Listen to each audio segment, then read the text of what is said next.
Okay, babandera na mamaya itong si Benny Boatwright, yung bagong import ng SMB. At dito natin makikita kung ano ba talaga ang kaya nitong gawin.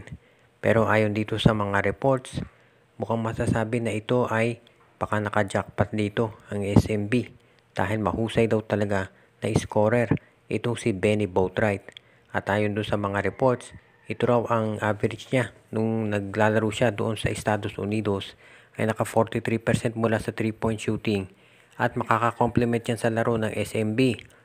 Siyempre, ang nakikita natin dito kaya kinuha itong si Benny Boatwright ay dahil tinitignan nila yung long term dito sa konferensya pagbalik ni Junmar Fajardo kung saan magiging complement ito sa laro niya. Mukhang nakikita na ng SMB na kinakailangan nila ng isang stretch 4 o yung big man na may tira sa labas katulad ni Arwin Santos dati. Dahil syempre yan nga ang hindi kaya na gawin ito si Vic Manuel at si Rodney Brondial. Kaya ngayon mukhang yan ang kukunin ng SMB. Kung sakaling makuha nila itong si Benny Boatwright nga at lumabas na siya ay magiging epektibo dito sa game nila mamaya kontra Phoenix, masasabi natin na talagang naka-jackpot dito San Miguel Beer. Sa ngayon, marami at mataas ang expectation dito kay Benny Boatwright dahil maganda pinakita nung si Ivan Aska yung pinalitan niya. Nakita natin, dinala ni Aska sa panalo ang SMB kontra Hinebra at TNT magkasunod pa. Kaya, kumbaga mataas ang expectations dito kay Boatwright at kinakailangan mag-deliver siya agad. Matindi pa naman ang makakalaban ng San Miguel Beer itong Phoenix. Napakainit ngayon. Sunod-sunod ang panalo. Tinalo pa niyan. Of course, tatandaan natin, Barangay Hinebra, out of town game yon. At ang galing din ng import nila at yung mga Locas, solid maglaro. So, kinakailangan itong San Miguel Beer at si Benny Boatwright ay magpakitang gilas para umpisa pa lamang. Maraming susubaybay mamaya dito sa laban. So, tignan natin kung talaga naka-jackpot ang SMB kay Boatwright. Sa ngayon, posible kaya na itong si Sidney Ombubere ay mabalik dito sa Northport Batang Pier kung saan siya naglaro at nagpakitang gilas dati. Mukhang ang gusto ng Hinebra ay pwedeng kunin itong si Cade Flores, yung very promising big man nitong Batang Pier at ito ang papalit kay Ombubere. Si Cade Flores ay ngayon ang number 1 contender para sa Rookie of the Year dahil sa very steady na performance nito para sa Northport. At marami nga nagsasabi na mas maganda pa ang laro niya kaysa doon sa mga players na naunang kumuha na nauna doon sa pagpili sa draft pick. Ito mantala itong si Flores, medyo late first round nakuha pero ang ganda ng nilalaro ngayon sa Northport. Kung sakaling i-offer ng Hinebra si Ombubere para kay Cade Flores, sasabihin ng iba, hindi naman patas yan. Pero alam naman natin ganyan talaga mag-trade ang SMC at siguradong papayag naman ang Northport. Yun nga lang, meron din mga nagsasabi na baka masayang lang ito si Cade Flores at matulad siya kay Ombubere. Ang ganda ng nilalaro dati dito sa Northport Batang Pier, pero nung natrade sa Hinebra ay nabangko naman. Pero in fairness naman sa Hinebra, balak na talaga nilang gamitin dati itong si Flores, itong si Ombubere, kaya lang napunta sa kanila si Malonzo at si Jeremiah Gray. So natural lang na mawawalan nito ng playing time. Kaya sa ngayon mukhang nangangailangan pa ng big man ng Hinebra na hahalili dito kay Japet at kay Christian para hindi naman sila masyadong bugbog sa minuto. Dahil dito titignan natin kung ito si Ombubere nga ay dadalhin dito sa Northport para kay Cade Flores, ang big man ng Northport. Mataas talaga potential ng nasabing player at sigurado na magde-develop pa ito lalo dito sa Barangay Hinebra kung mabibigyan ng minuto ni Coach Tim Cone. Pero sa ngayon, hindi pa natin matitiyak kung kailan mangyayari ang trade na ito. Ang maliwanag lang, hindi magbibigay ng starter ng Hinebra pampalit dito kay Cade Flores unless talagang biglang gumanda laro nito at mapilitan sila na magbigay ng mas taas na value na player. Isa na pong free agent itong si Baser Amer. Nag-agree na itong Blackwater at si Amer na tapos na. Tatapusin na ang kontrata niya sa December 31 at mukhang hindi na magmamatch ng offer itong Blackwater para sa kanyang serbisyo. Kung inyong maalala, nakuha ng Blackwater itong si Baser Amer doon sa trade para kay Mac Bello.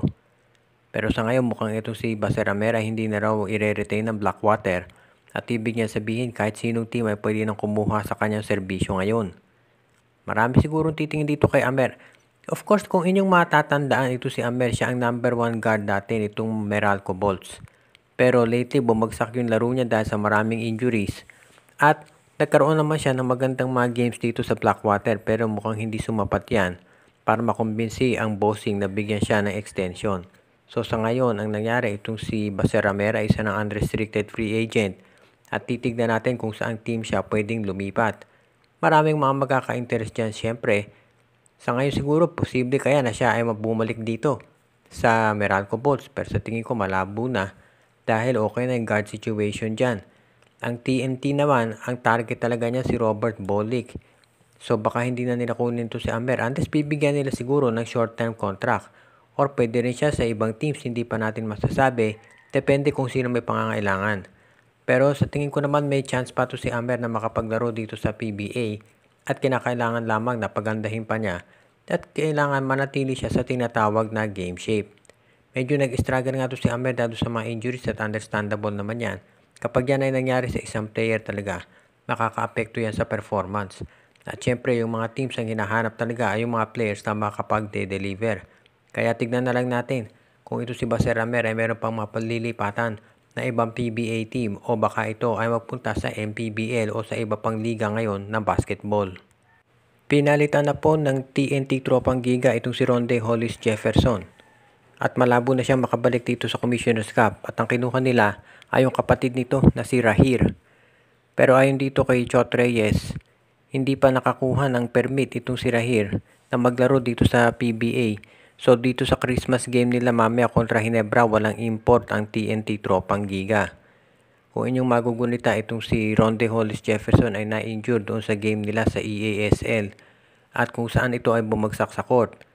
Wala naman daw seryosong nangyari ngayon pero under evaluation pa rin to si Ronde. Under po sa rules ng PBA, ang isang import na na-injure ay hindi na pwedeng bumalik kapag ito ay na-deactivate na. Pangalawang beses na itong nangyari dito kay Ronde. Kung inyong maalala, nung umpisa ng conference, si Quincy Miller ang import nitong TNT Tropang Giga.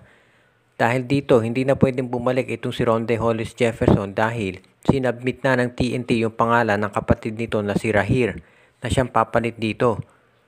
So, out of the conference na ito si Jefferson. Kaya ngayon, makikita natin kung anong kayang gawin ng kanyang kapatid na si Rahir na papalit sa kanya. Pero hindi pa maglalaro ito dahil hindi pa nakakuha ng permit dahil nga mahaba yung holiday ngayon. So, kailangan tignan natin kung ano ang gagawin nitong TNT Tropang Giga sa isa na naman dagok dito sa kanilang konferensya. Napag-usapan na natin na ilang beses itong mga injuries na hinaharap at yung contract dispute dito kay Mikey Williams ng TNT. Ngayon, nadagdag pa itong si Jefferson ay wala na. So, kailangan natin makita kung paano gagawin nila mamaya. Obviously, dehado sila sa Barangay Ginebra dahil walang import.